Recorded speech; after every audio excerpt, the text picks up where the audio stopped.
Welcome back, everyone. Today we'll be taking a deep dive into how to pick the perfect tool for figuring out what's really causing those annoying defects in production. And for this deep dive, we'll be looking at Project Management for Project Managers by Orlando Casabon. Think of it like being a detective.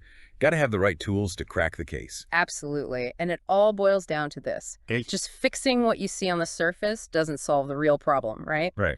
It's like taking painkillers when you've got a broken leg. Sure, the pain goes away for a bit, but the leg's still broken. Okay, so let's break this down. We've got a whole toolbox full of methods, control charts, trend analysis, Pareto charts. But they all seem to have their limits. They do. Kind of like trying to fix a leaky faucet with a hammer. It's not quite the right tool for the job. Exactly.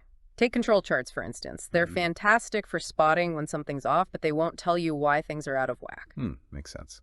Then there's trend analysis, which shows you how things change over time, but doesn't reveal the root cause behind those changes. I see. And while Pareto charts nicely point out the most frequent defects, they don't really explain why those are the ones popping up all the time. So how do we get to the bottom of the why then? What tool can crack that nut? That's where the fishbone diagram, sometimes called the Ishikawa or cause and effect diagram, really shines. Fishbone diagram, okay. Picture the skeleton of a fish. The head is the problem you're trying to solve, and all those bones branching out, those are the potential causes. Oh, I like that. That's a great visual. Right, and it gets you thinking about all sorts of factors: equipment, people, methods, materials. It pushes you to really investigate. Okay, but hold on. With so many potential causes laid out like that, isn't there a risk of getting overwhelmed? How do we keep the fishbone diagram from becoming, well, too bony to manage? That's where careful thinking and putting things into categories comes into play. You focus on the categories that are most likely related to your problem. And remember, it's not about finding the one right answer, but rather getting a clear understanding of everything that's contributing to the issue. So it's like using the fishbone diagram as a roadmap to zero in on the real culprit. Precisely. Let's say you're dealing with a product that's inconsistent in size. You use the fishbone diagram, and maybe you discover that the room temperature is fluctuating and affecting the manufacturing equipment. Oh, interesting. So instead of just fiddling with the machine settings, you go after the real root of the problem, the temperature control system.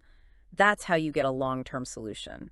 You know, this reminds me of that saying, give a man a fish and you feed him for a day. Teach a man to fish. And you give him the tools to feed himself for a lifetime. Exactly. The fishbone diagram turns us into defect detectives, helping us identify those root causes and finally put a stop to those recurring issues. Love it. So we're not just patching holes anymore, we're preventing the leaks from happening in the first place. That's the power of having the right tool. And the best part, this isn't just for production problems. Think about a challenge you're facing in your own life. Well, that's an interesting thought. Right. How could you use a fishbone diagram to get to the bottom of it? What categories would you use? That's a great question to leave our listeners with.